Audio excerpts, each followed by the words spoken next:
Hola, soy Marco Fajardo y este es un nuevo episodio de Cita de Libros. En esta ocasión vamos a conversar con Gabriel León, autor del libro La Ciencia Oscura, donde el autor explora un lado más desconocido de los científicos y científicas, los métodos que utilizan para avanzar en sus investigaciones que a veces no son del todo limpios. Gabriel es bioquímico, es doctor en biología celular de la Universidad Católica. Ha tenido una larga trayectoria académica, especialmente en la Universidad Andrés Bello, y trabaja desde hace varios años ya de forma independiente. Bueno, bienvenido, Gabriel. Muchas gracias, Marcos, por la invitación. Un placer conversar con ustedes. Bueno, te quería preguntar primero que nos cuentes un poco cuál es el origen de este libro, por qué te quisiste abocar a este tema. Sí. A ver, como comunicador científico usualmente uno transita por el lado más luminoso de la ciencia, ese de los grandes descubrimientos, las cosas entretenidas, la cura de enfermedades, la última foto del Hubble, qué sé yo. Pero entendiendo la ciencia como una actividad humana, uno debería poder encontrar también todo el espectro de la moral humana reflejado en los practicantes de la ciencia. Y hace varios años atrás, el 2019, leí una historia, justamente de este lado más oscuro de la ciencia, que me pareció súper interesante por varias razones. La primera porque reflejaba muy bien esta idea de la ciencia como una actividad humana, y reflejando por lo tanto todo el espectro moral de la humanidad en ella. Y por otro lado, porque además tenía importantes lecciones con respecto a cómo se hace ciencia hoy, y cómo las normativas han ido evolucionando en el tiempo. Entonces era una historia súper interesante. Y en aquella época recuerdo que me mandé por mensaje a mí mismo, en Telegram, me mandé un mensaje para tratar de encontrar otro tipo de esas historias y que permitiera armar un libro que justamente me permitiera, a través de esos relatos, ir contando cómo ha ocurrido la historia de las normativas, porque la experimentación con seres humanos, que de eso se trata el libro, sigue siendo hoy muy necesaria, pero ocurre en un contexto muy distinto a como ocurría hace 100 años, hace 50 años. Y hoy existen normativas súper estrictas. Y esas normativas emergen justamente por historias como las que están en el libro, que son historias donde el experimentador, con tal de hacer lo que quería hacer, pasó a llevar los derechos y la dignidad de las personas que se involucraron, muchas veces de manera no voluntaria, en ese tipo de experimentos. Así nació la idea de este libro, que recopila 7 historias de investigaciones científicas con seres humanos, donde se pasó a llevar la dignidad y no se respetaron los derechos de los pacientes. Igual hay que destacar una cosa que me llamó la atención, es que también hay casos en que los científicos se sacrifican a sí mismos, como el caso del doctor peruano y la verruga. Claro. No sé si nos puedes contar un poco de ese episodio. Claro, el libro parte con varias historias que tienen que ver con cómo se avanzó, particularmente en el caso de la fisiología, la anatomía humana y la comprensión de algunas enfermedades en la antigüedad. Y si bien en muchas ocasiones los sujetos experimentales, ¿cierto?, eran personas afectadas por alguna enfermedad, por alguna patología o por un accidente, como el caso de una persona que permitió entender mejor el funcionamiento de la fisiología del aparato digestivo, la verdad es que en el caso del médico peruano es bien particular porque ahí el médico mismo actuó como experimentador y como experimento. Él mismo se prestó para eso. Y es una historia bien interesante porque este médico peruano, tratando de entender la historia de una enfermedad, y que se sospechaba que podían ser 2 enfermedades distintas, él decide, con la ayuda de un colega, infectarse con esa enfermedad deliberadamente. Es con una enfermedad que, por cierto, era bastante grave. Y eso terminó causando su muerte. Claro. En este caso, el experimentador sometió a un experimento, él mismo, que terminó causando su muerte y que además metió en problemas a su amigo porque su amigo fue acusado de homicidio inicial.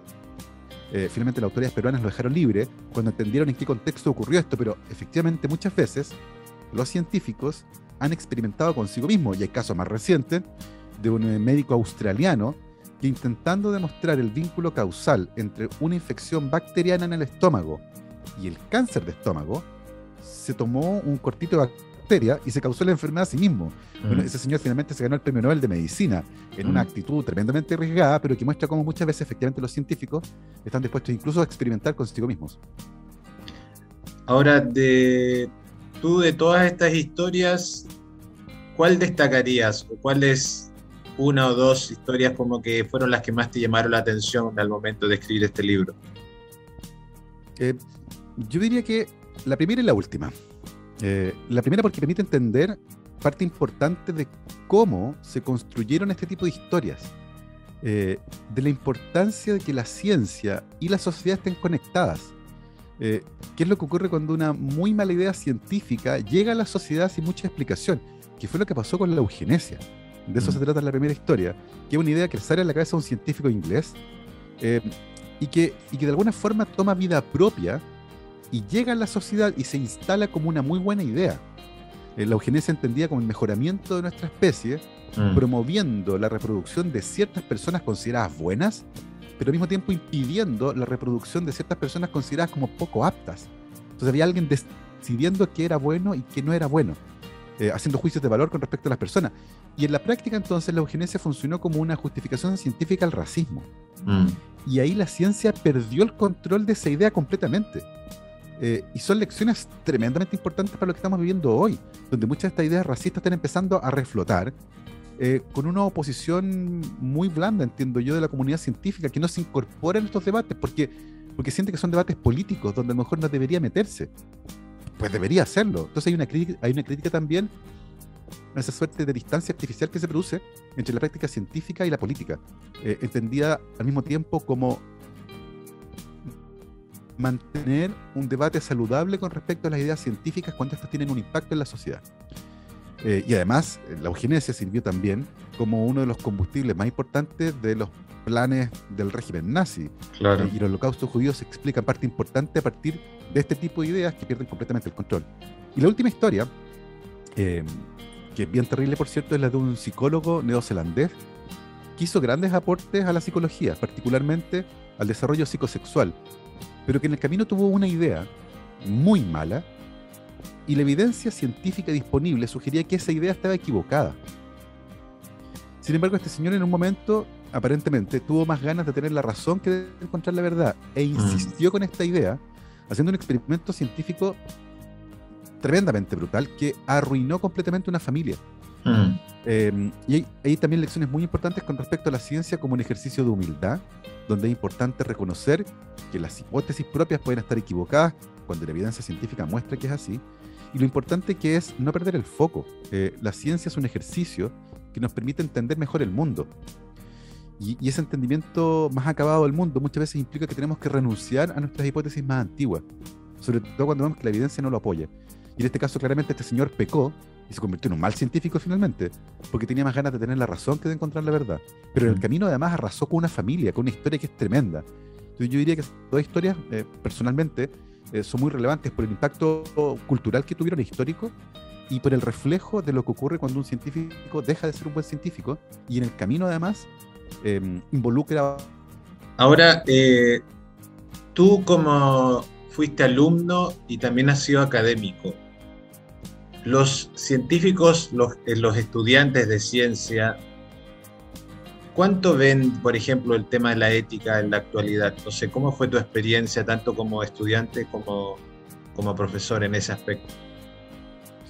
Durante la formación científica existen cursos de pregrado de bioética, donde se revisan los fundamentos de esta disciplina, donde se ven los marcos regulatorios y legales, pero además es importante mencionar que actualmente todas las instituciones que hacen investigación científica, de manera relevante las universidades y los centros de investigación, tienen comités de bioética internos que revisan y vigilan la ejecución de este tipo de proyectos. Hay que insistir que hoy la participación de seres humanos en investigación científica sigue siendo fundamental, desde una encuesta, o sea, tomarle la opinión a alguien, hasta una muestra de sangre, probar un dispositivo médico nuevo, un nuevo tipo de cirugía, una droga nueva, qué sé yo, y eso requiere la participación de personas. Y hoy existen marcos regulatorios tremendamente estrictos para garantizar en la medida de lo posible que las personas que participan voluntariamente de esos estudios vean respetados sus derechos. Sin embargo, hay que insistir, Marco, acá. Tenemos leyes de todo tipo. Hay leyes de tránsito, hay leyes económicas, hay leyes criminales. Pero las personas igual rompen la ley. Porque el espectro moral de la humanidad es así. Y así como hay políticos corruptos, periodistas corruptos, dentistas corruptos, pintores corruptos, hay también científicos corruptos. Es parte humana en el fondo. Y por lo tanto, aunque exista una normativa, aunque existan sistemas de control, aunque existan leyes al respecto, va a haber gente que igual va a estar dispuesta a romperlos por beneficio personal, que probablemente se ve muy bien reflejado en uno de los casos del libro, que es el de un cirujano italiano, Paolo Macchiarini, que engañó a todo el sistema de control, inventando certificaciones, inventando biopsias, inventando autorizaciones. Entonces, ahí se hace muy relevante el control del entorno. En el caso de este médico italiano, fueron sus propios colegas los que lo denunciaron. ¿Ya? Entonces, hay que tener en cuenta que hoy sí existen normativas. Son súper estrictas. De hecho, si uno no cumple con la normativa, por ejemplo, no puede publicar los resultados en una revista científica. Pero hay personas que igual se las ingenian para romper las reglas. ¿Ya? Son evidentemente malos científicos, pero también pertenecen al espectro moral más corrupto de la humanidad. En el fondo no hay un filtro, no hay que ser buena persona para ser científico. Y por lo tanto, por eso es importante estar atentos y vigilar. Las leyes existen porque permiten regular el comportamiento de las personas, pero las leyes también las rompen las mismas personas. Por eso que tenemos que tener un sistema que judicializa, persigue y castiga a los que no cumplen con las normas. Y en ciencia ocurre algo similar. Hoy existe un robusto cuerpo de normas y de leyes que protegen la dignidad y los derechos de las personas que se involucran voluntariamente en la investigación científica. Pero eso lamentablemente no quiere decir que no vaya a aparecer una persona corrupta que probablemente, independiente del trabajo que tenga, también sería corrupto, que está dispuesto a romper las normas por beneficio personal. Y por eso es importante la fiscalización del entorno y estar atentos a cómo se realiza hoy la investigación científica. Lo cierto es que, efectivamente, después de 100 años, 50 años de esta historia, hemos avanzado muchísimo. Y hoy existe en todo el mundo, incluyendo Chile, normativas, regulaciones y leyes que buscan justamente proteger la dignidad y los derechos de los voluntarios humanos que participan en este tipo de investigaciones. Y este tipo de normas, ¿cuál es la universalidad? Por ejemplo, ¿van variando de país a país? ¿O hay algunas, bueno, tú mencionabas que, por ejemplo, en el caso de las publicaciones, tienen que cumplir ciertos protocolos que yo entiendo que sería para cualquier investigador del mundo, de cualquier país? Sí, yo diría que más allá de las diferencias que las legislaciones pueden tener en distintos países, en la generalidad, cuando existen, son bastante similares.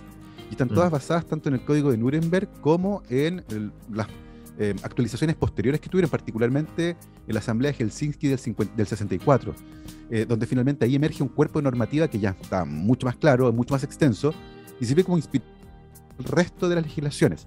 Entonces, si bien en ciertos países puede haber diferencias con respecto a cómo se aplican, yo diría que en general son todas más o menos similares, y buscan, por ejemplo, hacer que la participación de personas en los experimentos siempre sea voluntaria, que tú firmes un consentimiento informado, que se te informe la naturaleza del experimento, que se te informen los alcances del experimento, las posibles cosas malas que te pueden ocurrir y, por supuesto, que tengas toda la libertad del mundo de salirte del experimento sin ningún tipo de represalia y que tus datos sean eliminados de ese experimento. De hecho, una persona puede firmar el consentimiento informado para participar en un experimento científico, por ejemplo, y 2 segundos después arrepentirse y decir, ¿sabes qué? En realidad lo pensé y no quiero. Y eso hoy está protegido por la ley y funciona así en todos los países del mundo. Y eso busca garantizar también que las personas sigan participando, como te decía, la experimentación con seres humanos sigue siendo hoy fundamental. Y por lo tanto, si no hay un marco regulatorio claro, las personas no van a querer participar porque van a sentir que sus derechos podrían vulnerarse en cualquier momento. Entonces, tengo la sensación de que en el mundo las normativas son en sus generalidades muy, muy similares y buscan proteger la dignidad y los derechos de quienes participan como voluntarios en este tipo de experimentos. Bueno, Gabriel, te agradezco mucho por tu tiempo y te deseo mucho éxito con este libro. Muchísimas gracias, Marco. Un placer conversar contigo. Que estés bien.